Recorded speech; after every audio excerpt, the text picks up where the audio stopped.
Good afternoon, pastors, leaders, and guests. My task today as your vision keeper, president, and head pastor of Open Heavens is to give you the accomplishment reports of all Open Heavens churches regarding our discipleship program, the Vision for Maturity and Multiplication, from November 2019 to October 2020. So let's start from Open Heavens to Bud under the pastoral leadership of Pastor Myrene Perez. For their life groups, they have a total of 18 cells. And they have a total of 18 cell members. No, with Pastor Myrene, she has 10 members, Marjun 3, Evelyn 3, and Mary Jane 2. And then for the network leaders, they have a total of 2 network leaders. And then with Pastor Myrene Perez and Marjon Dangasi. For the cell leaders, they have total of 4 cell leaders. Pastor Myrene Perez, Marjon Dangasi, Evelyn Anyos, and Mary Jane Dilicano. For their trainings, retreats, and conference, they have only 2, the MST. They don't have any fresh report because all leaders have already gone through the MST several years ago. But for the BLC 2019, last year ni, mga isoon, they have sent a total of 4 delegates. And for the water baptism, they have no recent baptism record. Now let's proceed to Open Heavens, Kapatagan, under the pastoral leadership of Pastor Nelson Moria. For their life groups, number of life groups, they have total of 13 cells. 2 of these are leader cells, and 11 of these are primary cells. And for the life group attendees, they have a total of 48 cell members, with Pastor Nelson 39 members, all in all. Leia Anob 2, Mark Priagido 2, Nave Hisanan 2, and Elvira Hisanan 3. For the network leaders, they have 2 network leaders, Pastor Nelson Moria and Leia Anob. And for the cell leaders, they have a total of 5 cell leaders, Pastor Nelson, Leia, Mark, Nave, and Elvira. For their trainings, retreats, and conference, under the MST, all leaders have already gone through the MST several years ago. So they don't have any recent accomplishment for this. For the BLC 2019 delegates, they have sent a total of 6 delegates last year. And for the water baptism, no recent baptism record. Now let's proceed to Open Heavens Pugaan, under the pastoral leadership of Pastor Annalisa Pitogo. For their life groups, their leader cells are 2 cells, and then primary cells, 7 cells. All in all, they have a total of 9 cells. And then the number of attendees they have, sorry, we cannot give you an actual report. And then for the network leaders, they have total of 2 network leaders, who is Pastor Annalisa Pitogo and Rowena Salzos. Cell leaders, they have 3, Pastor Annalisa, Rowena, and Mila Rondina. For their MST, they have no report. And then for the BLC 2019, they sent 2 delegates so far. And then sa ilahang water baptism, no recent baptism record. Now let's proceed sa Open Heavens Maria Cristina or Fuentes under the pastoral leadership of Pastor Jupil Villamor. Their life groups, they have a total of 10 cells. In this, they have 1 leader cell and 9 primary cells. Total group attendees, Pastor Jupil, 19 all in all. Marifi Bulayog, 23. And Fidel Villamor Sr., 5. So a total of 47 cell members. And then, their network leaders, they only have one network leader in the person of Pastor Jupil. And then for the cell leaders, they have total of 3 cell leaders, Pastor Jupil, Marifi, and Fidel. Sa ilahang trainings, retreats, and conference, okay, sa ilang Ignite, they have conducted an Ignite last January 14, 2020, a total of 3 delegates. Sa Breakthrough Retreat nila or BTR, total of 3 delegates also. Sa ilang MST, naka-conduct sila ni atong November 10, 2019, total of 4 delegates. And then sa BLC 2019, nakapadala sila og 2 ka mga delegates. So water baptism, praise God, doon na sila bag-o nga 2 ka baptized nga believers. No? Walay pizza dinhi, pero salamat sa Ginoo, at least doon ay 2 nga nadugang sa gingharian sa Dios, pinaagi sa Maria Cristina nga Church. Now let's proceed sa Open Heavens, Poblasyon Iligan, under the pastoral leadership of Pastora Gemma Santos. Their life groups, number of life groups, no? Leader cells nila 5, primary cells siyam, total of 14 cells. And then total life group attendees, Pastora Gemma has 11, John Michael Rimulado has 3, Angel De La Torre has 6, Michelle Timo has 6, Charlie Agravanti Jr. has 7, Miko Jude Baterna has 2, Alan Rashid Santos II has 2, Kimberly Ismino has 1, and then Alan Rashid Santos I has 1, a total of 39 cell members.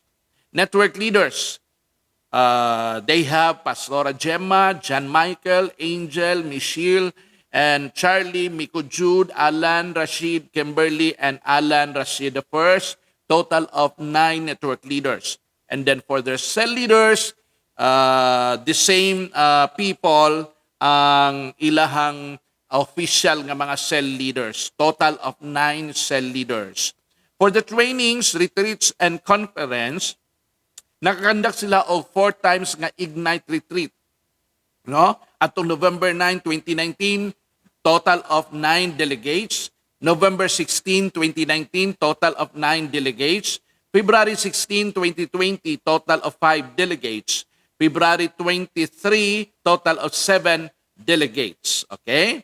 And then sa BTR or Breakthrough Retreat, no, atong February 25, 2020, nakakandak sila og BTR, total of 14 delegates.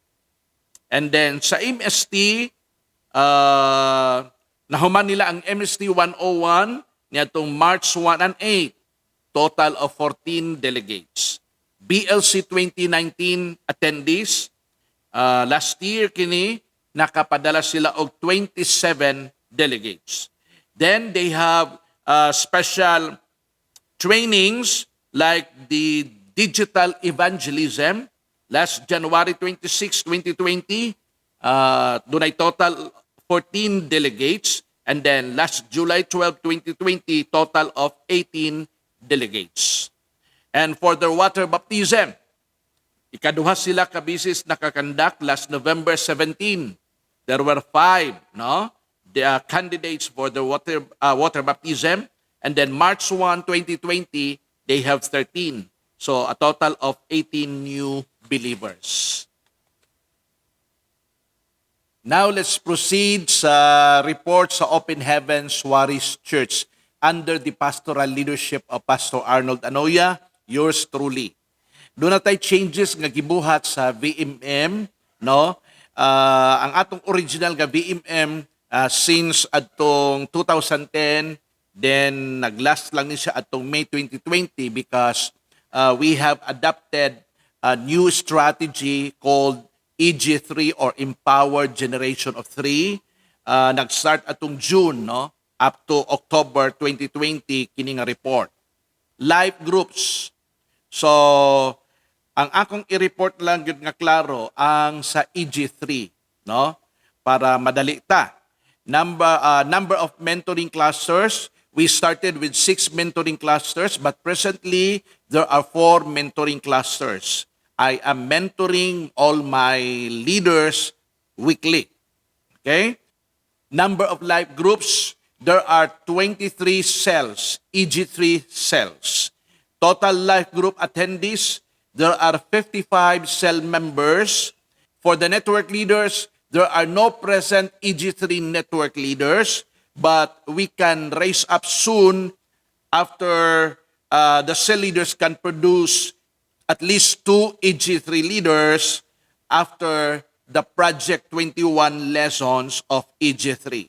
The cell leaders are the following: Miko Manaytay, Restituto Sidilio, Jetro Pambuena, Jacob Bazar, Jo Andre Arcilian, Nelly Rose Moria, Noelin Bully, Junavil Maningo, Elda Sidilio, Ninette Espanyol, Lily Inad, Capita Logronio, Iris Cinco, Janil Hinayas, Irene Destriza, Jill Enriga, Ann Kathleen Colliantes, Elmea Cañalizo, Hanilo Iglopaz, Christine Trabuc, Jessie Mayol, Lucrecia Livera, and Zini Cinco, a total of 23 cell leaders. For the trainings, retreats, and conference, we have conducted Ignite Retreat. Take note, our Ignite Retreat is now an integral part of EG3 Project 21 lessons. So, gi-condense na nato ang Ignite o ang ubang mga trainings diha sa Project 21 lessons sa EG3. Sa Ignite Retreat nga na-held, wala tay definite nga date kay different schedule ang ato mga cell groups. Bali, independent yun ang kada cell to conduct sa mga trainings. There are total of 84 delegates na ang naka-attend sa atong Ignite Retreat. And then tapos sa BTR, there are total of 58 delegates sa BTR just atong June, no? Up to the present. Kay again, ang BTR is now an integral part of the EG3 Project 21 lessons. Ang MST, I cannot give any report for this tungod kay it has been also part, no? Nahimo na siyang part gihapon sa EG3 Project 21 lessons. Ato na siyang gi-condense dito. And then sa BLC 29 attendees, there were 49 delegates sent last November. And for the EG3 orientation, number of attendees, no, we have first batch for June 12 and second batch for July 4 with a total number of 32 delegates. Water baptism. Last January, we conducted water baptism ceremony with 11 candidates. And then just last October 24, one disciple was baptized. EG3 na ni siya nga system. Okay. And then, if we are conducting EG3 Empowered Generation of 3, which is ang pinakatumong nato is to produce leaders, at least 3 leaders under a discipler, doon na po tayo bag-o nga strategy nga atong gi-launch just last month, October, ang EGF, Empowered Generation of Families. This is a family discipleship. O gisugdan na mo kini through Simbalay, and then the following week, diha magsugod ang discipleship program sa mga families. Ang among goal, every family nga i-disciple will produce and disciple another family. So far, sa among pagsugod, ang number of family discipleship areas, tulo pa lang, no? Ang Taruza families, Seco and Vergara families, and ang Mandam family. Ang mga family coaches ani, si Pastor Arnold Tanoya, si Pastor Nelly Rose Moria, and Jetro Pambuena.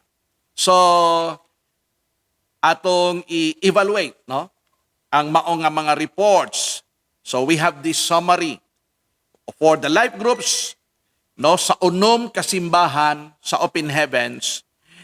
Total number of life groups, 87 life groups. Total number of cell leaders, 47 cell leaders. Total number of cell attendees, 207 cell members. Total number of network leaders, 16 network leaders. Total number of mentoring groups or mentoring clusters, there are 4 mentoring clusters. And let's proceed sa trainings, retreats, and conferences. Sa atong mga Ignite retreats, doon natin total of 117 delegates. And for the BTR Breakthrough Retreat, we have a total of 75 delegates. And then for the MST, Ministry Skills Training, 33 delegates. And for BLC 2019, there were 90 delegates last year. And for the EG3 orientation, 32 delegates. So water baptism, all in all, sa unom kasimbahan, may total of 33 newly baptized believers. So, these are my remarks. Number 1, evaluation. For the life groups, generally good, but the number of 47 cells is quite small in ratio to 207 cell members. The 207 cell members, on the other hand, are quite small also in ratio to 6 churches of open heavens. Trainings, generally good. Ignite retreats and BTRs are very good in result, but the higher level of trainings like MST and BLC need more attention. The continuous equipping of all present leaders and the production of new leaders should be a top priority of each local church. Baptism, generally fair. Therefore, we need to give more focus on soul winning. Rising leaders need more motivation and demonstration from pastors and network leaders. Recommendation.